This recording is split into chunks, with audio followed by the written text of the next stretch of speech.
शादी में आई चुड़ैल। अन्नपुर नाम के एक गांव में शादी चल रही होती है। वाह, मजा आ गया फूफा जी। शादी में क्या खाना बना है, बाराती तो उंगलियां चाटते रह जाएंगे। हाँ, तुमने सही कहा, पनीर की सब्जी का तो कोई जवाब ही नहीं। दूसरी तरफ पंडित जी फेरों की तैयारी कर रहे होते हैं कि तभी वहाँ एक चुड़ैल आ जाती है। अरे मर गया रे, ये चुड़ैल यहाँ क्या कर रही है? अरे दिवाकर जी, ये आपकी कौन सी रिश्तेदार है? अरे मुझे क्या पता, क्या भाग्यवान, कहीं ये तुम्हारे मायके से तो नहीं आई है।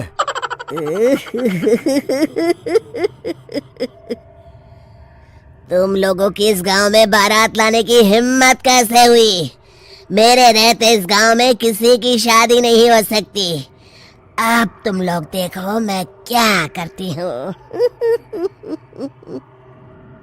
अरे मर गया रे, मैंने सुना है ये जबान की पक्की है।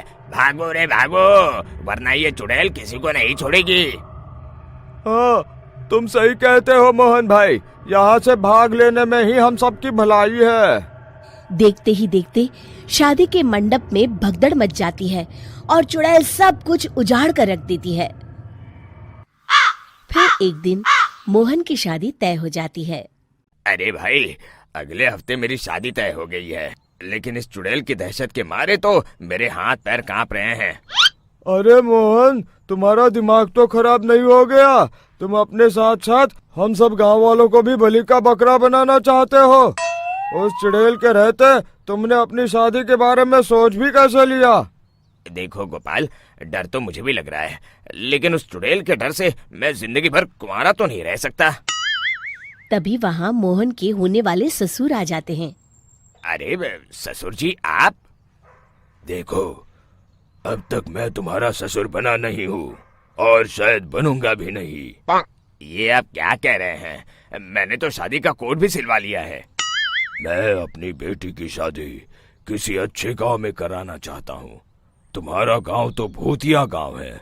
मैं तो क्या, अब तो कोई भी अपनी लड़की इस गांव वालों को नहीं देगा। इस तरह चुड़ैल के डर से उस गांव में किसी की भी शादी नहीं हो पाती।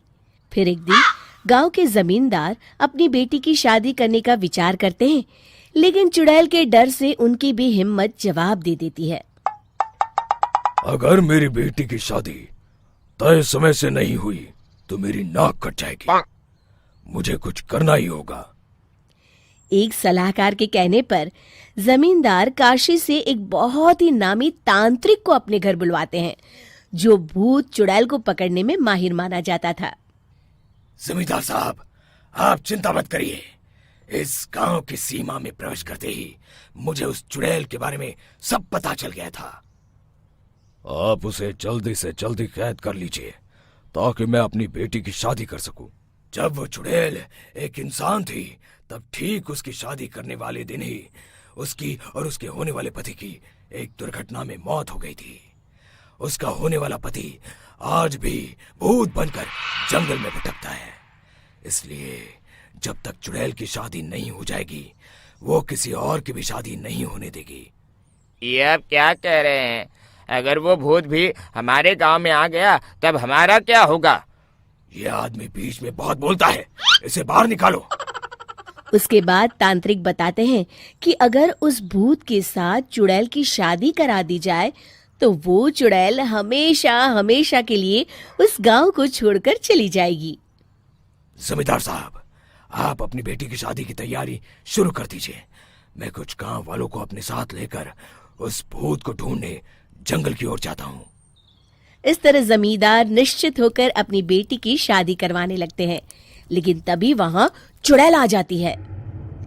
मैंने तुम गांव वालों को समझाया था ना कि इस गांव में कभी कोई शादी नहीं करेगा। लगता है तुम लोग मुझे हल्के में ले रहे हो। चुड़ैल जमींदार की बेटी को उठा लेती है।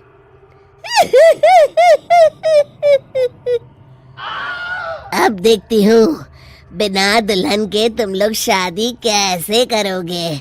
मैं इसे अपने साथ ले जा रही हूँ। छोड़ मुझे, पिताजी, मुझे बचाइए।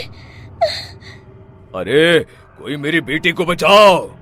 तभी तांत्रिक उस भूत को लेकर वहां पहुंचता है। अरे भाग्यवान, रुको, इन मासूमों को परेशान मत करो, मैं आ गया हूँ, अब तुम मेरे साथ चलो। चुड़ैल बहुत खुश हो जाती है। आप आ गए, चलिए अब हम मंदिर में चलकर शादी कर लेते हैं। अरे अरे अरे अरे, ये क्या कह रही हो? मंदिर में जाके दोबारा मरना है क्या? चलो, आज से हम जंगल में रहेंगे। चुड़ैल चली गई, अब मेरी शादी हो जाएगी। इस तरह सभी गांव वाले खुशी से झूमने लगते हैं।